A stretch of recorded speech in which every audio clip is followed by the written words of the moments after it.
পারিবারিক দিকে বেশি হয়। অনেকেই আছে বাইরে বিশাল বিড়াল আর বাড়ির ভিতর ঢুকলে বাঘ হয়ে যায়, আছে না? বাইরে কারোর সাথে জোরে কথা হয় না, বাইরের থেকে কেউ একটা চর মারলো, চর খায়, বাড়ির ভিতরে ঢোকার পরে চুপ করে বসে থাকে। স্ত্রী যদি বলে তোমার সমস্যা হইলো কি, আস্তে করে বসে আছো কেন, কথা বলো না কেন? দেখ বেশি কথা বললে তুমি কিন্তু তো দাঁত মুখ ভেঙে ফেলা দেবো। মানে ওই জায়গায় যে দাঁত ফালতে পারে, বাইরে কিছু করতে পারি। ভাইরা বলবি বাবাজিরা, আল্লাহকে ভয় করে আর খবরদার কারোর সাথে খারাপ আচরণ করবেন না, উল্টা পাল্টা কথা বলবেন না। আর উল্টা পাল্টা কাজ, যত গুনার কাজ, কোনটা গুনার কাজ কোনটা সবের কাজ আমরা সব বুঝি, বুঝি না?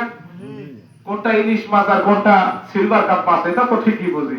তো সবই আমরা বুঝি, বুঝে শুনি আমরা অন্তত আল্লাহকে ভয় করে আমরা খারাপ কাজ থেকে দূরে থাকবো, ভালো কাজ বেশি বেশি করবো। আল্লাহ যেন করার তৌফিক দান করেন, বলেন আমিন।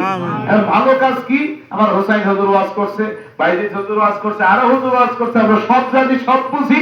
অন্তত কারণ যারা নামাজ পড়ে না এদেরও যদি বলি আপনি নামাজ পড়েন না কেন, কয়েক পড়ার তো দরকার, সময় পাই, কিন্তু বলে না যে নামাজ পড়া অন্যায় কাজ, এই জন্য পড়িনি, এই কথা কেউ বলে? অনেকে কয় সময় পাইনি, কেউ কয় আসলে টাইম পাইনি, পড়ার দরকার, হ্যাঁ পড়বো।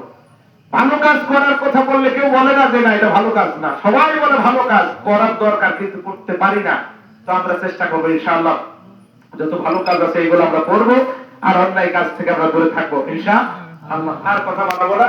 তো যাই হোক, বাড়িওয়ালা দিয়ে আপনারা প্রস্তুতি নিয়ে নিন, আমরা এখনই দোয়ার দিকে চলে যাব।